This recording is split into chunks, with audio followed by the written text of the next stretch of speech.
So like we've talked about prior in the channel, we've talked about the Dodge Dakota, Ram Dakota, whatever the hell you want to call it. Some of these confusing, changing names too much, but we reviewed this mid-sized truck in this video.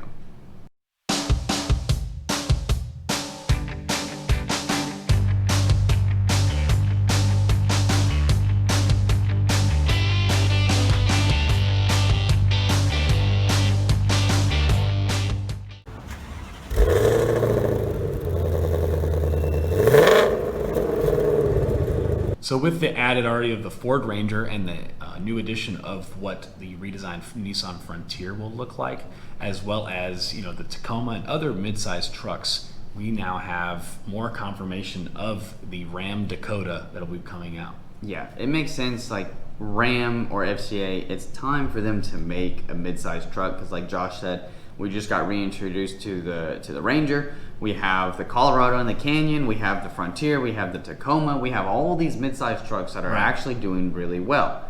Now, when Dodge or Ram brings theirs back, it would make sense to use the Dakota name, and that's probably what they're going to use. And honestly, makes sense to me. My first vehicle was a Dakota, so I am a Dakota fan for sure.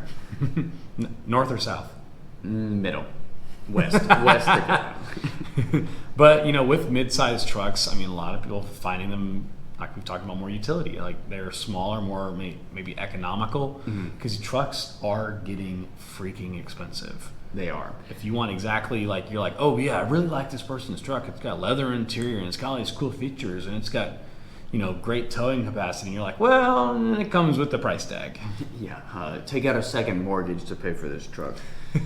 But with this one, it's expected to be around the $30,000 price point, which that would make sense. That's what a lot of other models are going for. That would make it competitive. If they somehow manage to make a cheaper version of it, but still quality, and I'm not talking about the work truck level where it's the extended cab. I hate that so much. It's like, oh, this is the starting at price, but it's like, yeah, nobody wants to buy that unless they're buying it for like yard trucks or something. So yeah, I mean, people buying extended cabs, I mean, it's like the university nearest to you will have those, but customers, I don't think, are necessarily going into dealerships saying, hey, where's your weird looking truck?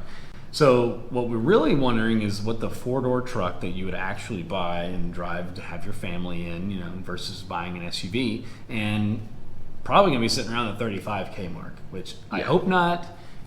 Like I've already been a little more critical of the Ford Ranger when it came out, and I was like, oh cool, this will be an affordable truck, but no, I mean it's pretty pricey. I mean, if you're going to get exactly what you would want and stuff like that, it's pretty fancy. I wanted one really bad, but with the amount of money I was going to be spending on all the stuff I wanted in that vehicle, it was just better to go buy a slightly used F-150 that was larger and did everything I wanted anyways. So. I think we just missed the memo of like when trucks started becoming more than your like normal house payment or something. It's like insane. Like I think even when you're talking about the new Hummer truck that just came out and you're like, all right, this is really excessive. They made a cool commercial, whatever, 1,100 horsepower, 110 grand, whatever the heck. Yeah, for one of there'll be different versions of it, but like that's one of them you can get for like 110, 113. You're like, wow, no thanks, buddy. Like But I mean, going back to with Ram, I think they've been doing a really good job with a lot. They're getting a lot of good JD Power and Associates awards. Yeah, they're winning a lot of Truck of the Year stuff. Me and you both know that the Ford F-150 still sells more units. Yeah. But all in all, I think Ram is really raising the ante when it comes to exactly where a truck should be when it comes to just tech. And luxury features. So I'm hoping they do, bring over some of the Ram 1500 features into the Dakota.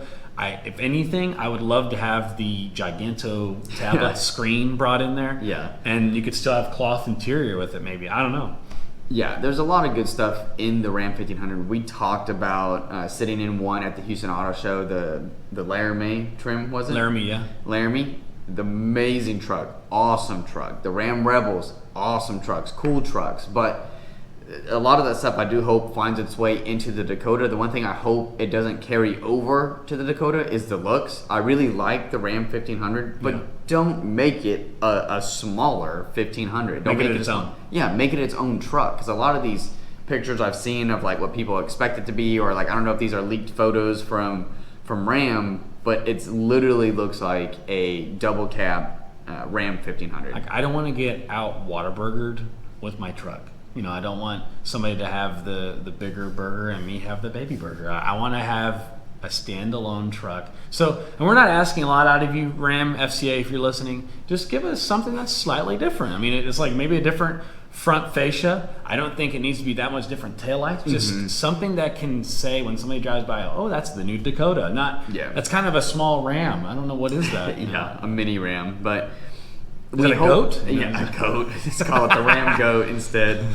But it's expected to get the 3.6 liter V6 that FCA uses in a lot of its vehicles. I wouldn't be surprised if, for whatever reason, they decided to follow the GM route and put their 3 liter diesel engine into this.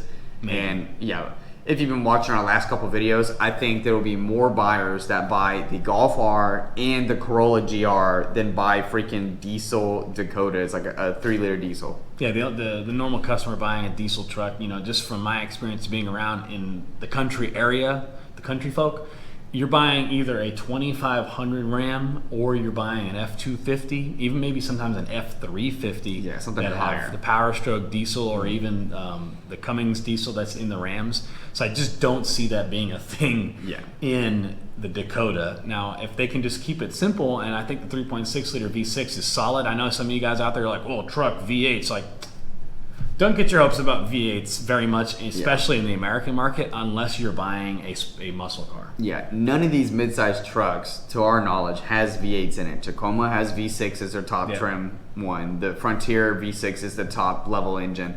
The Ranger has a EcoBoost, and these Canyons and Colorados have V6s as well as their top ones as well. So now, I give it 2 years though after the Dakota comes out before Dodge goes, hell, let's put a Hemi in it. Let's put a Hellcat in it. And Let's make it a baby TRX. Yeah, they're like, hey, if we're putting a Hellcat in Durango, why can't we put it in this Dakota? God dang it! Can we call it the Brachiosaurus? Oh no. That would be cool. I would be surprised if they did it, and I would also be surprised if they didn't. Like, either way, I'll be surprised. I'm 50-50. Yeah, Rams all over the place, but I think they have earned a lot of respect in the car market because they have been doing really well. Yes. Now, if you guys like this video or you're excited about this truck, go ahead and let us know in the comment section below, as well as hit that subscribe and the like, and if you haven't already, the bell to make sure you're getting notifications of when we're putting out our new content. Yeah, we put all this great stuff out for you, not just on YouTube, but we put a lot of stuff on social media so you can keep up with us and see what we're thinking about as news is coming out as it is, and we give you our real quick thoughts about it instead of waiting to produce a video about it, so you find good stuff on there too. But that'll wrap up this episode of Gulf Coast Gearheads.